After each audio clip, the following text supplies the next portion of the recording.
What's going on, everybody? Aviary Birds & Co. here, coming right back at you with another video. Today's video was actually shot a couple months ago. This is the video where I started building my bird rack holding system. So this system is designed to kind of hold my bird cages. So it's not an aviary, it's more like a rack to kind of hold different cages and keep them away from the outside elements. So like the rain, wind, mice, rats, cats, things of that sort. So this system, like I said, I did build it out of treated 2x4s. So the reason I decided to use treated wood is because I do want it to be sturdy. I want it to last several years. I know typically you do not want to use treated lumber with any type of pet, but this will be holding my cages and not the birds themselves, if that makes sense. So the birds won't have access to any of the wood. If you guys don't know, you guys don't want your birds to be chewing or eating any of that treated stuff. But I did end up using 2x4s by 8s. So the actual length of it is just a little over 8 feet because of the exterior 2x4. It is 7 feet tall, I believe, and about 30 inches wide. So it is designed to hold the You and Me finch cage. The You and Me finch cage is 30 by 18 by 18, and I wanted to use 3 across and 4 high. So that's kind of how I ended up coming up with the dimensions. Now I did put wire at the bottom to kind of keep predators out, and I did use plywood all the way across. It's not your composite plywood, it's like the actual plywood you would use on the interior of a house. Like I said, I kind of do want this to look nice and be able to be used for multiple years. So if I can get 7, 8, 10 years out of this, that'd be great. So because of that, I did end up staining the outside of it.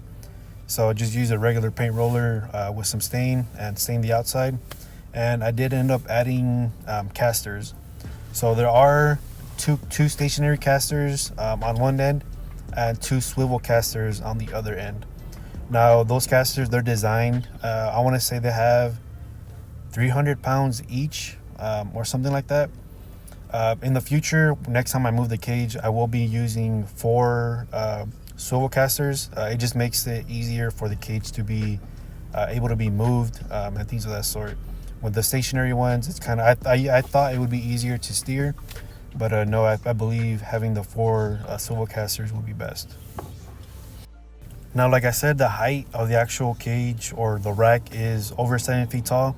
The casters did end up adding about 8 inches, so I want to say it's close to 8 feet tall. A little taller than I would like, but like I said, I'm happy with it. Because it is so tall, I did end up adding those 4 brackets, those L brackets at the bottom of each corner, kind of prevent it from swiveling or from the wind blowing it, things of that sort, or bending in. I did eventually end up adding at the top as well. That was kind of after the case when I realized how tall it was. But overall, it's really sturdy. It's also really heavy.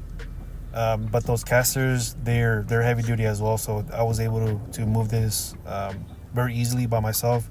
One person can move it, but when you do go to stand it up, I do recommend having 2 people, because it is a lot of wood, and wood is very heavy. Now the actual build itself is very simple. I think I want to say it took me about 5 to 6 days to do. I did build this after work, so a couple hours here, a couple hours there. But I feel like anyone can kind of do this. Like I said, kind of simple material.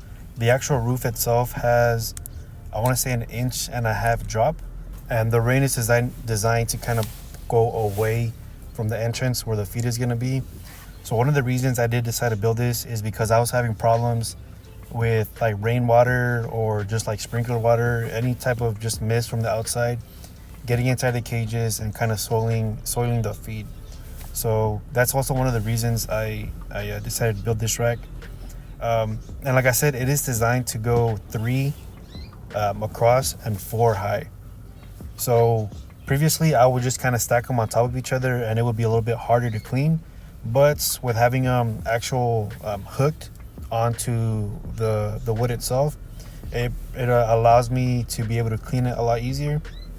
Now granted, when you're moving cages and stuff, seed goes everywhere, so the cages right now are a mess. But having this system like this, it allows me to be able to clean them a lot easier. Now the hooks that I use do have that safety lock on them, so getting them off is not going to be easy. So I did want to make sure that moving the actual rack itself wouldn't allow any of the cages to fall off, but it also means that getting them off is a little bit. Now I did decide to go with 2 doors, a left one and a right one. I figured that'd be easier for clearance wise, as opposed to having one massive door or anything like that. So the door itself has wire. Now the wire is a little bit hard to see, so I did go ahead and I spray painted that wire black. And once you spray paint that wire black, it's 10 times easier to see, as you guys will see a little bit further here. But overall, the other thing that I did add is I added a little bit of lights. You can see a little solar panel up top. It is solar powered, and it's very dim lights, and that's just in case I need to feed in the evenings. It allows me to see, it allows the birds to see, or if the birds are nesting, it allows them to go back inside the nest if they are startled for whatever reason. Now, that being said, if you guys have any questions, leave them down below. I do have updated videos or shorts with the most up-to-date videos with the nest boxes and things of that. But don't forget to like, comment, subscribe, and as always, check out our website, aviarybirdandco.com, and I'll catch you guys on the next one. Appreciate it.